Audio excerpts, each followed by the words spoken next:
是说吵醒我？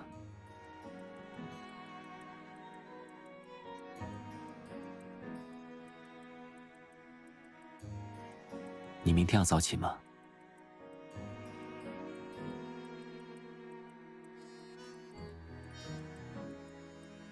担心我这个起床困难户，早上的困倦感是有一些难熬。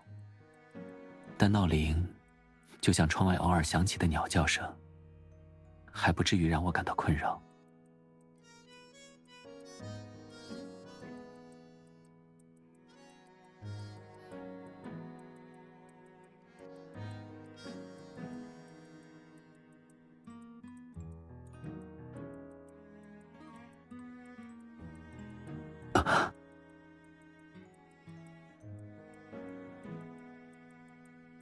这确实是暂时解决我们作息矛盾的一个办法，不过也仅仅是暂时而已。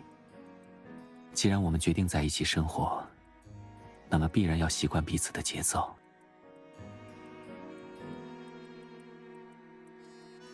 更何况，最近天气转冷，你一个人真的不会着凉吗？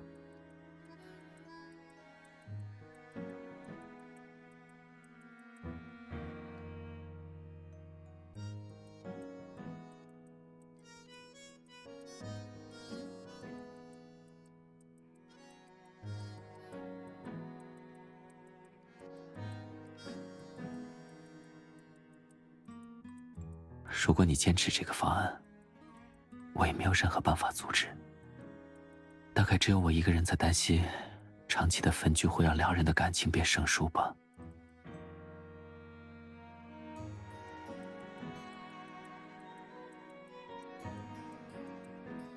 按照各自的节奏，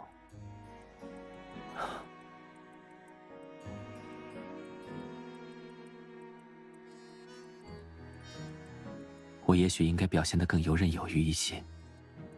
但人是擅长去习惯的生物，一旦进入了另一个状态，很可能再也回不到过往。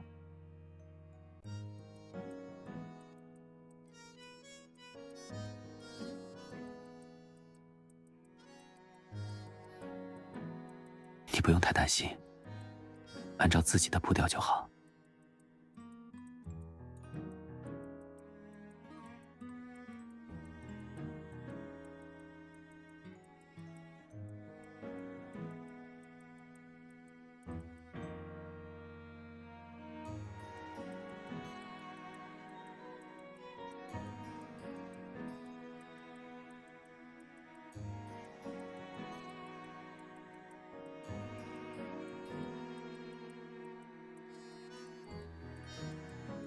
我给你带了早餐，如果你忙的话，我就暂时放在前台。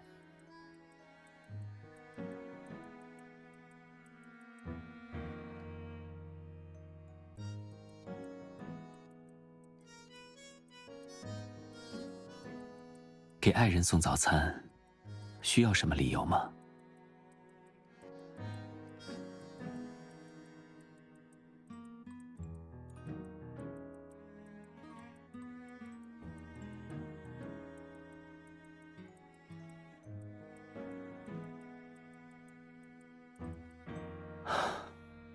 你说谢谢的时候，表情最好不要充满歉意。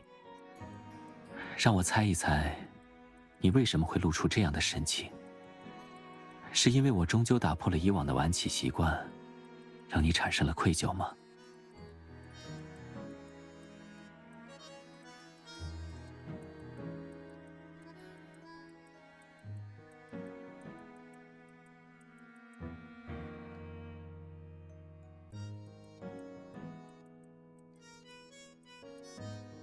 和你相处的每一段时光，我从未感受到过被冒犯。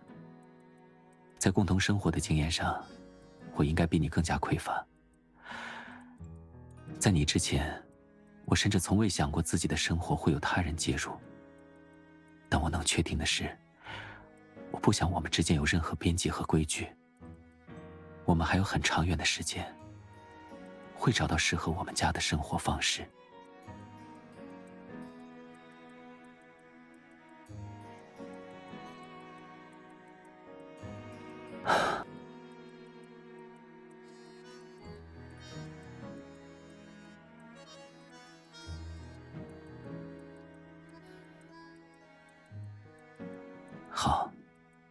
要让自己太累了。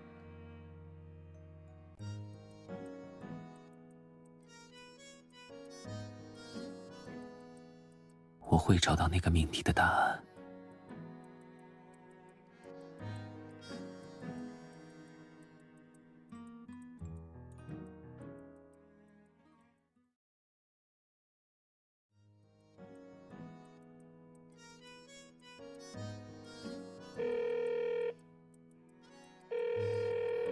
怎么了？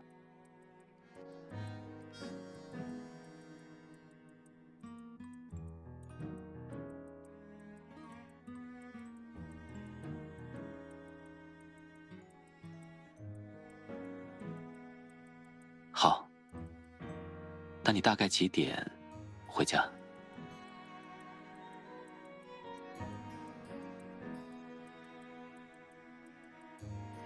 会很晚，我来接你吧。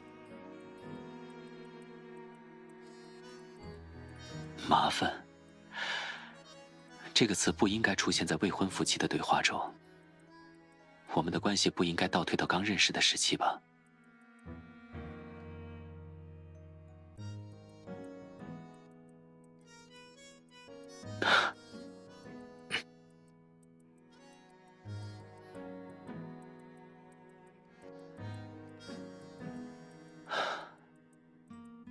我这么说并不是为了增加你的压力，我知道你是在担心我的身体。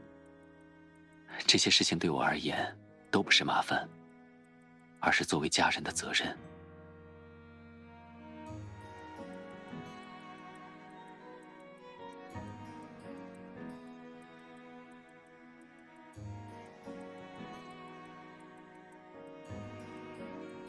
我们回家后再好好说，你先忙工作吧，随时和我保持联系。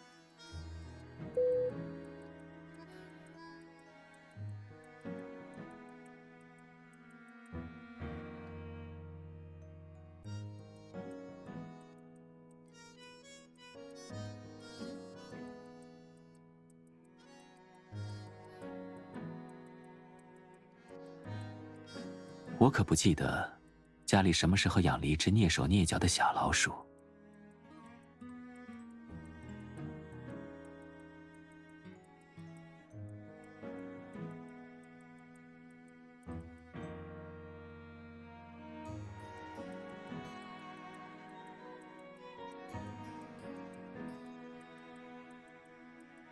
没关系，如果你担心我睡眠不足，我可以请假1天。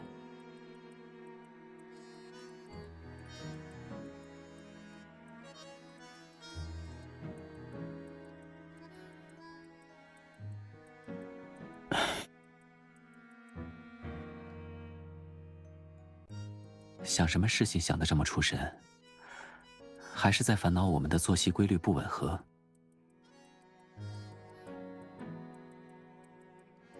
不要责怪自己，或许我们确实应该放慢步调，慢慢磨合。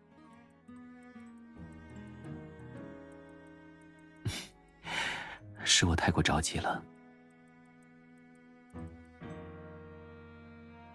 那时候我没有控制好自己，做出最理性的判断。面对要和爱人分离的局面，我也不过是个希望你不要离开的普通男人罢了。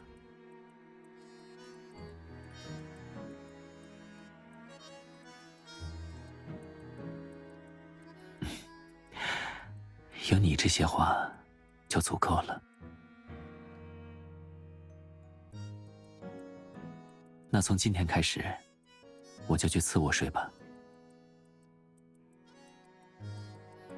你做出这副神情，我可以解读为是对我的挽留吗？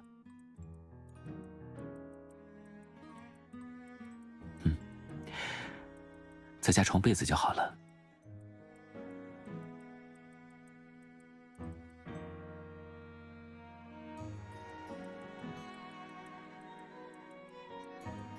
在短期内继续各自的生活习惯，我觉得是现阶段更为有利的选择。我也不想看到你在工作的负担下，在生活上还要因我而瞻前顾后。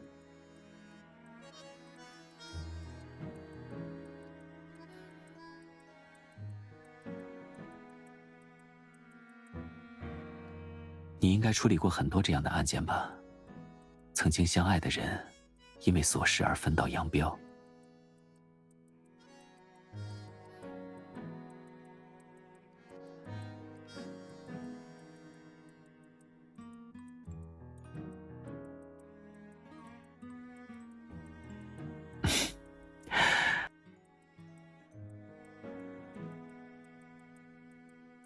其实有时候，花开得越过美丽，就越危险，因为往往会忽视悄然滋生的重祸。或许，就算发现了问题，因为担心毁掉盛开的花景，新手花匠也不敢贸然使用药剂。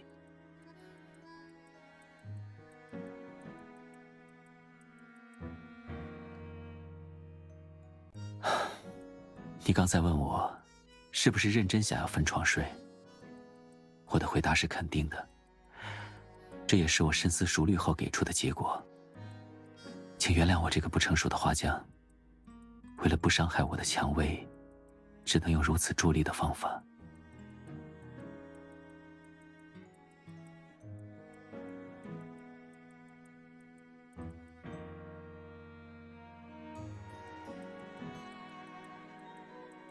晚安。希望我们能在没有彼此陪伴的夜晚，也能安然入眠。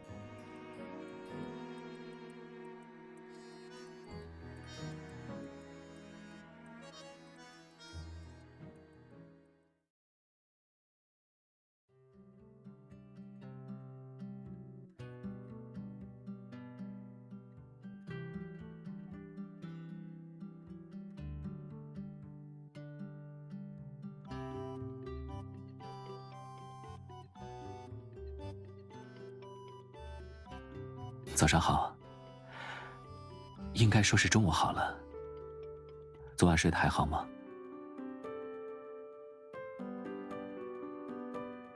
是啊，你像只小猫一样蜷缩在沙发上。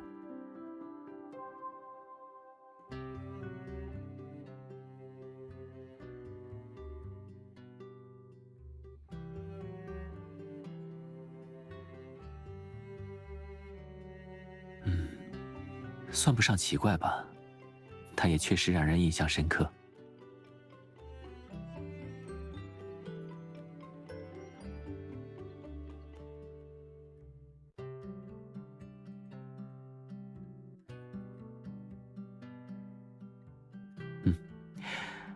饮食习惯是解决共同生活问题必不可少的第一步。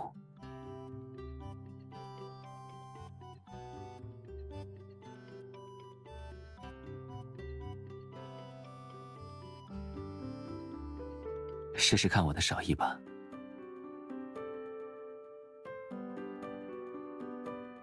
你没事吧？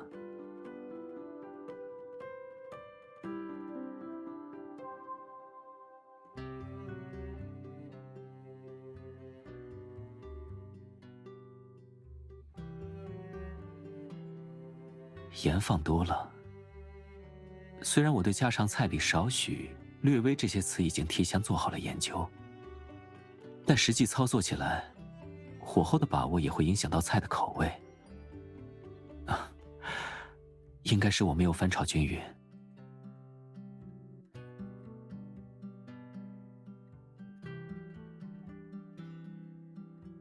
因为我并没有顺利解决问题，反而平添了新的烦恼。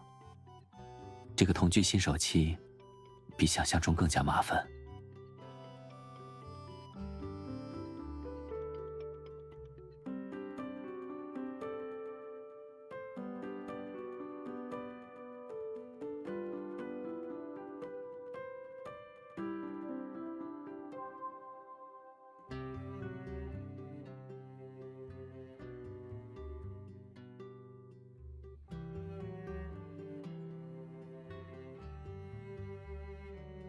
在这方面，我可能提供不上可靠的经验，不过，就按你说的去做吧。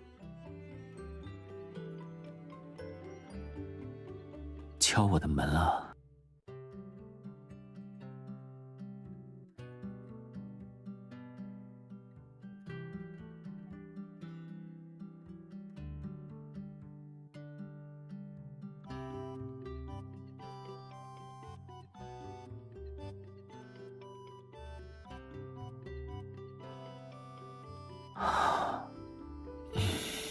早安。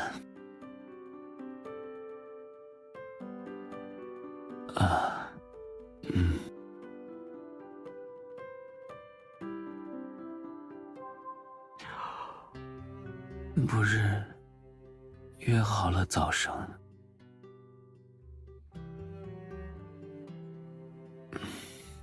没关系，我已经洗漱好了，不会有问题。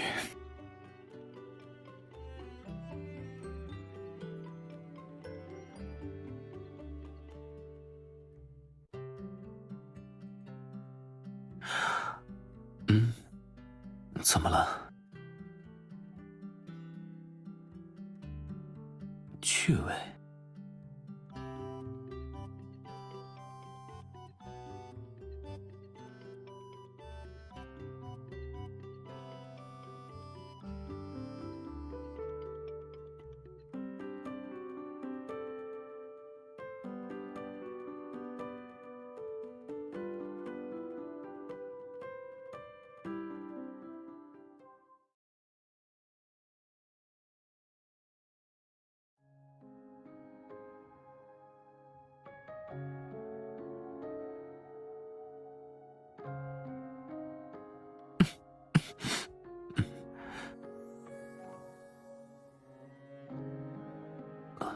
没事，就是灰进了眼睛。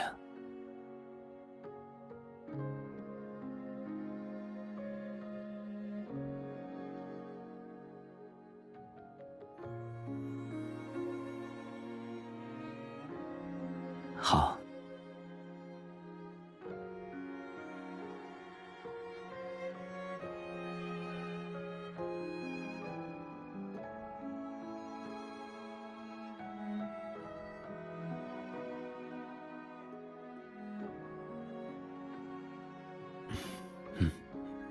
已经没事了。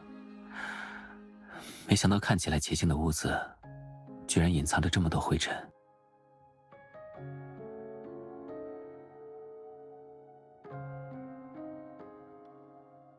这些事对我来说还谈不上习惯。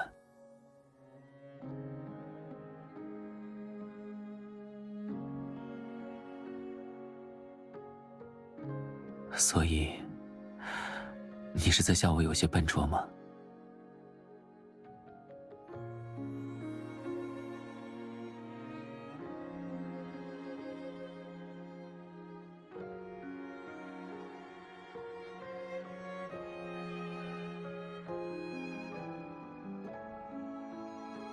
是的，我只属于你。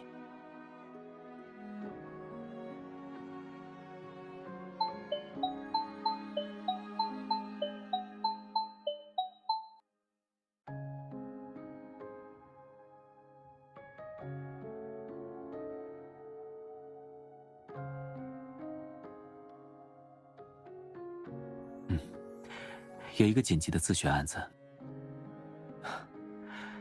在工作与生活的平衡上，我们似乎遇上了同样的困境。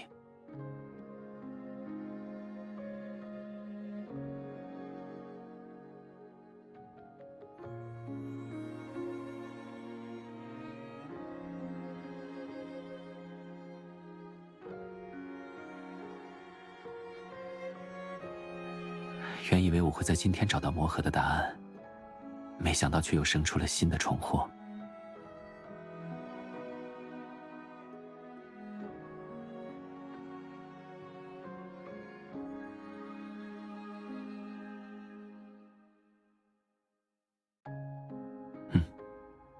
等我回家。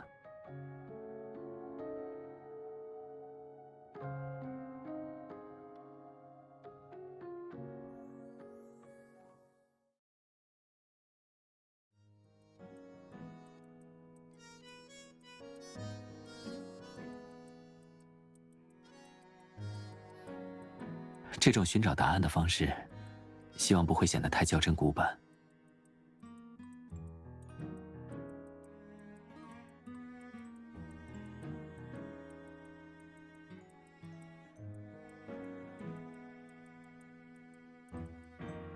在名为家的课堂上，我们可能要互相指教了，我的未婚妻。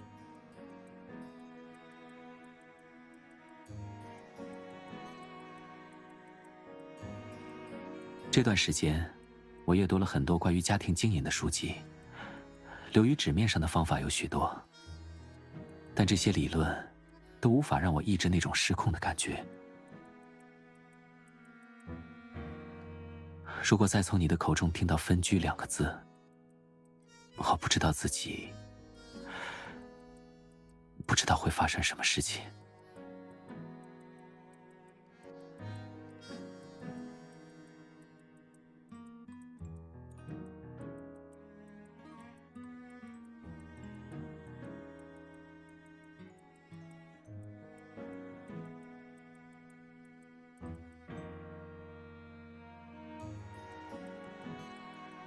我一直都在竭尽全力地靠近你，希望彼此像精密的齿轮一样完美吻合。但或许，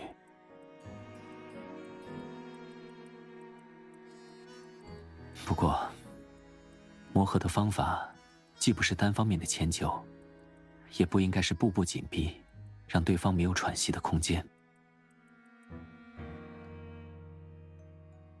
没错，比如起床的时候，你无需顾及我的作息而小心翼翼、蹑手蹑脚。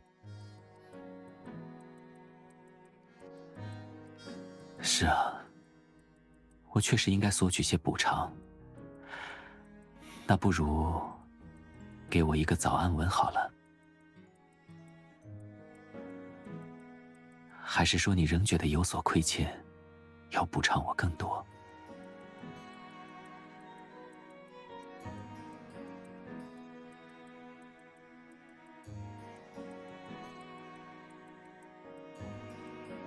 当家的容量从1个人变成2个人的时候，缺失的感觉就会被放大，这就是不安的来源。我很珍视这份不安，却也不希望它将我心爱之人吞噬。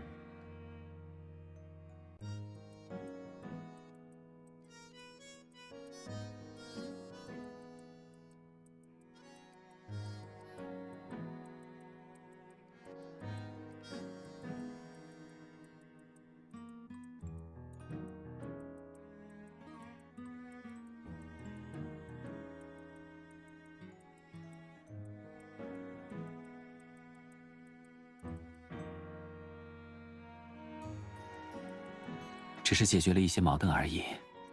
共同生活这个命题很复杂，并没有那么容易探究其本质。关于你的课题，那我应该已经在心里写了数百篇论文了。只不过，无论我如何探究你的一举一动，意图分析你的情绪波动，这课题似乎都没有结束的那天。这也让我愈发好奇，愈发入迷。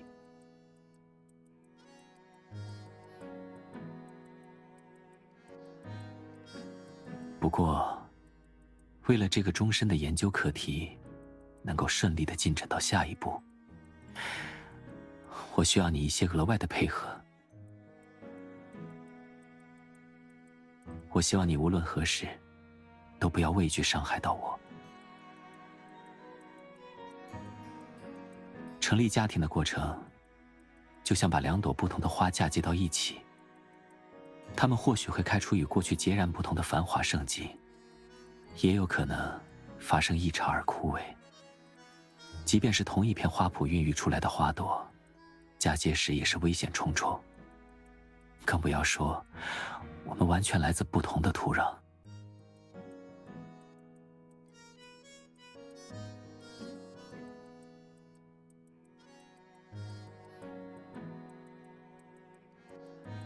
而嫁接的过程，无法避免需要划破2人的枝干，留下伤痕。不过，我并不反感这样的伤痕。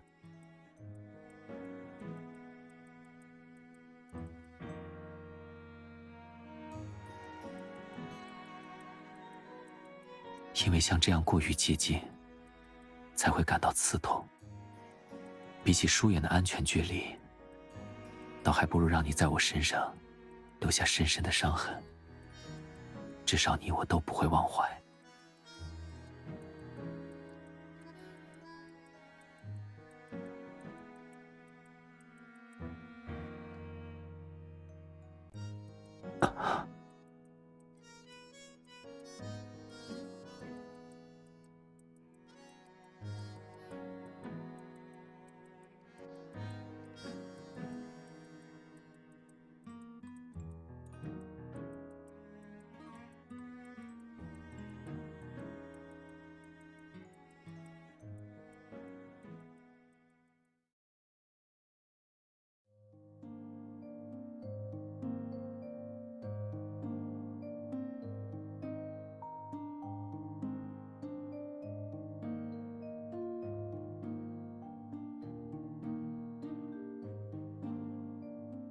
他的嗅觉有时候确实过于灵敏了。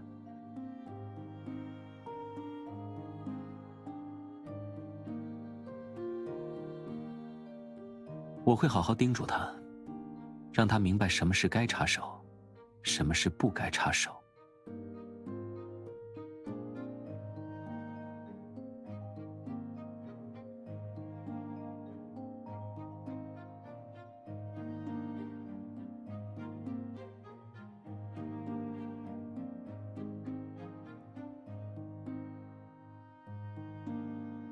细节是指我在装修的时候还有什么疏漏的地方吗？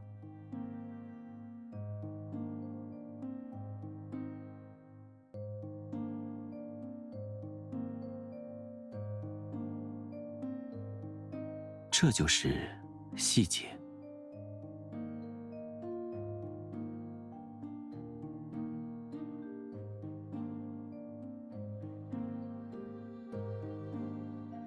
啊，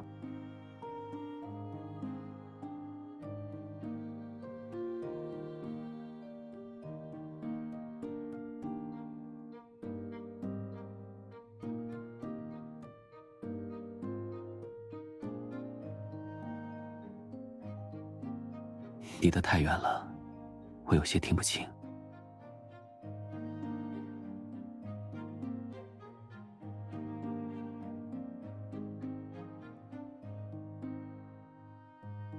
看来，你是在对我发起挑战，一场对彼此了解的挑战。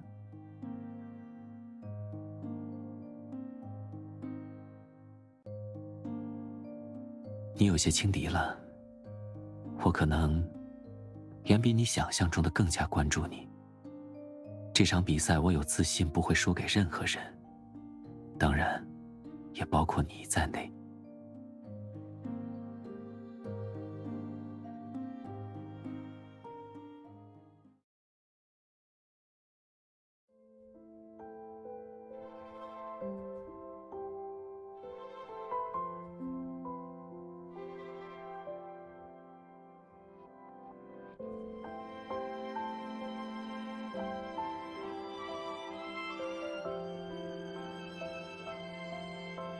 不过是统计学和心理学的一些应用而已。想要了解一个人的爱好，只要样本足够多，观察得足够仔细，就不难找到最优解。这场比赛的结果如何？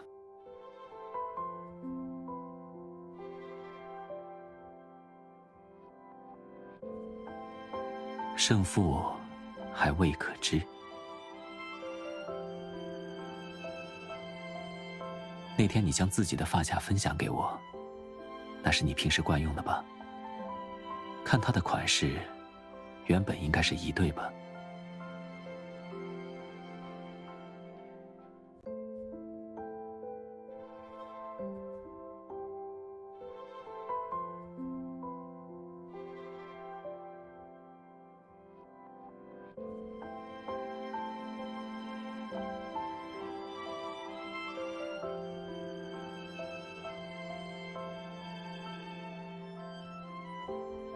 对我而言，这确实是难得的体验，甚至可以说，是幻想中难以触及到的画面，是童话书中不可能实现的故事。最近一段时间，我感受到了失控的滋味，就像看到自己意图构建的城堡，一点点化成沙粒，开始化解。我忽然意识到，其实我连最简陋的鸟巢都未曾搭起过。梦想中的城堡，也许只是自以为是的空中楼阁。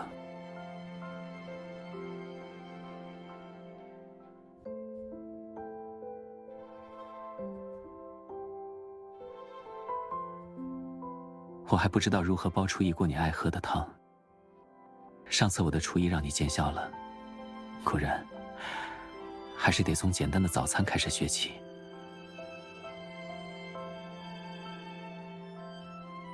是啊，不是空中楼阁，现在都满满的装在这个袋子里。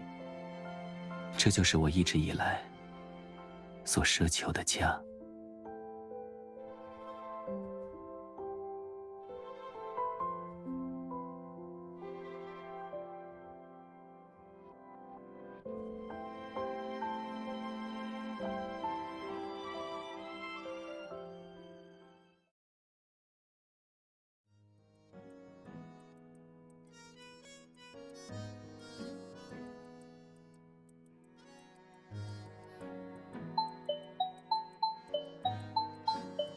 在路上了吗？要不要我来接你？洗漱完毕之后呢？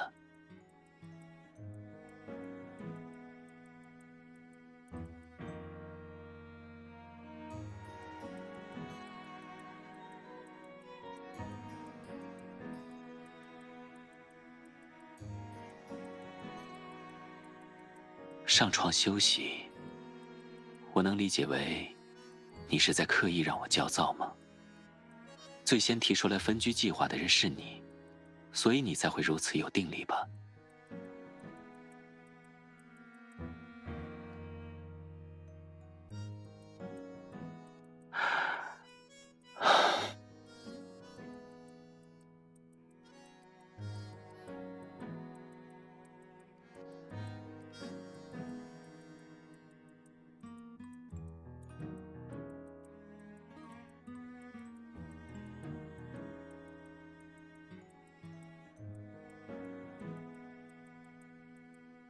你是想让我嫉妒一个抱枕吗？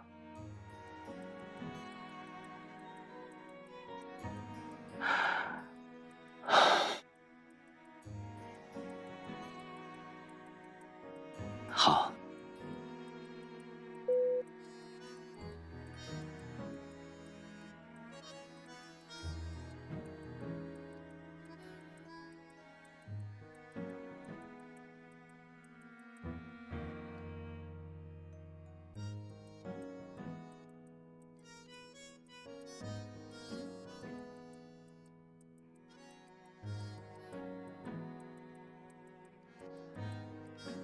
这难道不是你期望的吗？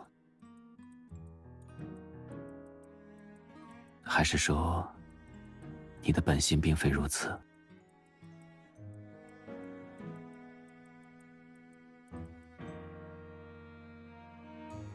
次卧的夜风太凉了，我一个人睡不惯。你还没有回答我，你推门而入时，为什么脸上会出现失落的神情？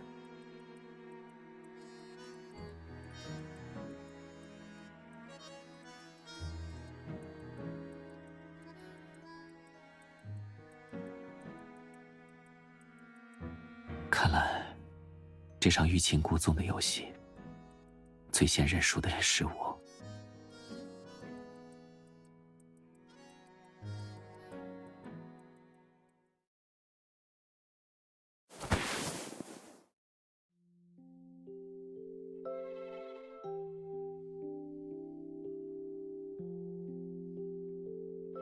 我现在的状态在你眼中看起来是生气吗？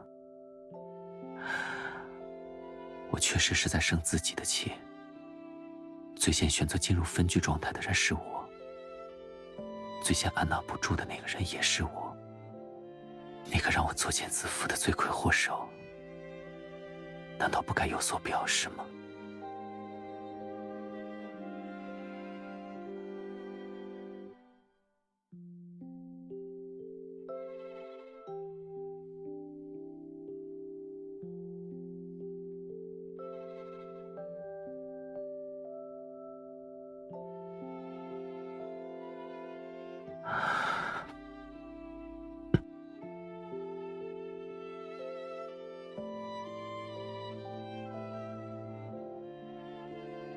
有没有人说过，你其实是个相当狡猾的人，能够轻而易举地操控我的情绪？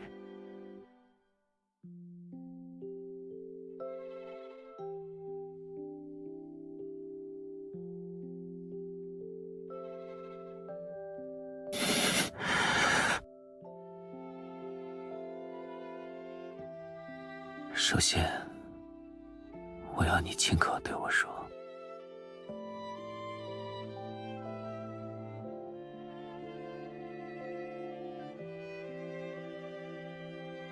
告诉我，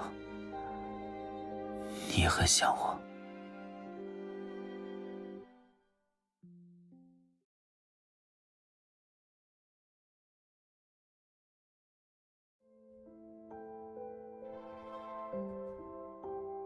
我在。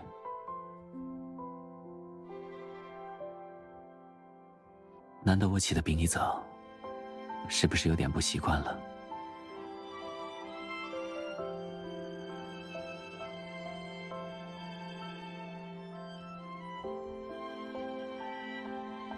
还记得吗？我无数次和你说过关于家的构想，那你也应该隐约察觉到，缜密的计划背后隐藏的，往往是内心的不安。我畏惧未来会超出自己的掌控，所以事无巨细地规划了我们的一生。那这个世界上，又怎么会有天衣无缝、毫无疏漏的计划呢？只是一个临时加班或是紧急电话，就会轻易地打乱生活的步调，更何况是一辈子的协约呢？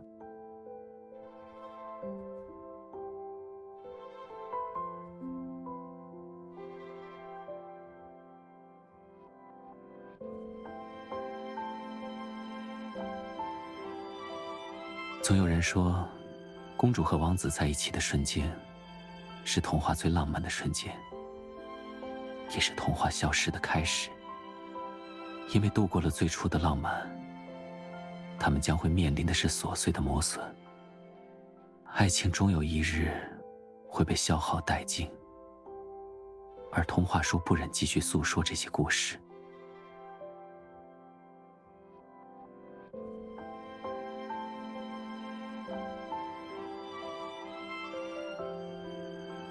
人们总认为童话的后续故事是难以忍受的琐碎和平淡，但于我而言，他们是填补内心空洞的珍宝。谢谢你，愿意与我共度这样的一生。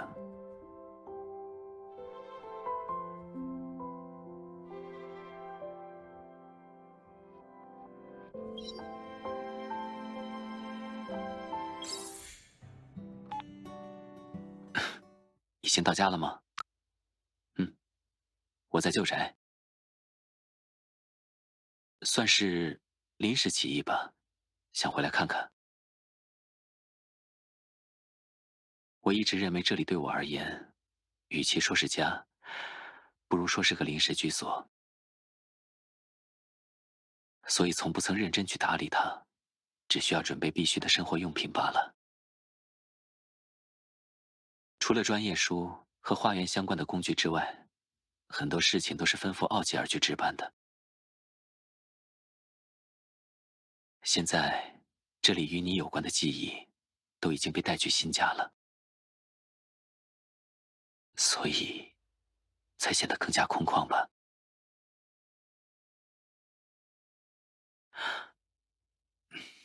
你说我的表情看上去很感伤，原来如此。现在我的心情是感伤吗？在遇到你之前，我确实并不在意生活是什么，只是埋首于课题与研究之中。而这个旧宅，就是容纳我偶尔喘息时间的盒子，不能被称之为家的盒子。怪不得一回到这里，我就忍不住按下通话键。原来是为了驱散心中的负面情绪。我庆幸自己遇见了你，告诉我如何去生活，如何去经营一个家。嗯，好，我马上就回去，回到有你的地方。